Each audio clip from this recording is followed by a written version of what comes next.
Cesse l'inquiétude du côté du prince Harry et de son épouse Meghan Markle.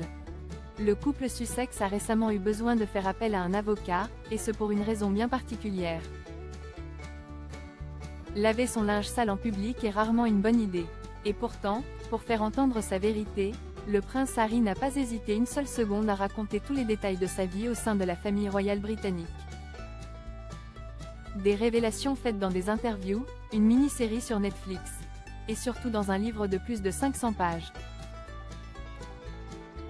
Dans ses mémoires intitulées Le suppléant, le mari de Meghan Markle explique justement ce que signifie être le numéro 2, le plan B et vivre dans l'ombre du prince William, l'héritier du trône. La plupart du temps, Willy et moi n'avions rien à faire de toutes ces histoires absurdes des héritiers et de suppléants. Mais de temps en temps, je déchantais en me rendant compte qu'en un sens, tout ça comptait beaucoup pour lui, a-t-il écrit, revenant ainsi sur l'origine de leur brouille. Outre les disputes violentes avec son grand frère qui ne supporte pas son épouse ou ses désaccords avec l'institution, le prince Harry y dévoile des anecdotes très intimes. Comme un voyage en Antarctique où il a fini avec le pénis gelé ou encore les pages qui révèlent comment le duc de Sussex a perdu sa virginité dans un champ à l'arrière d'un pub.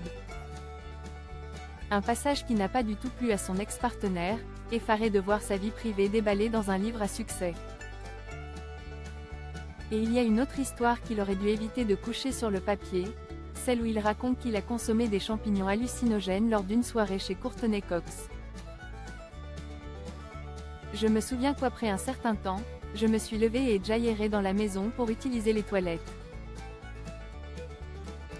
À côté des toilettes, il y avait une poubelle ronde en argent, du genre avec une pédale pour ouvrir le couvercle. Jai regardait la poubelle, Jai regardait ailleurs. Puis c'est devenu une tête, a-t-il confié, amusé. Le prince Harry bientôt expulsé des États-Unis? Cette confidence pourrait en effet lui coûter très cher aujourd'hui. Le prince Harry est attaqué en justice par la Heritage Foundation qui l'accuse d'avoir menti sur sa consommation de drogue au moment de sa demande de visa américain.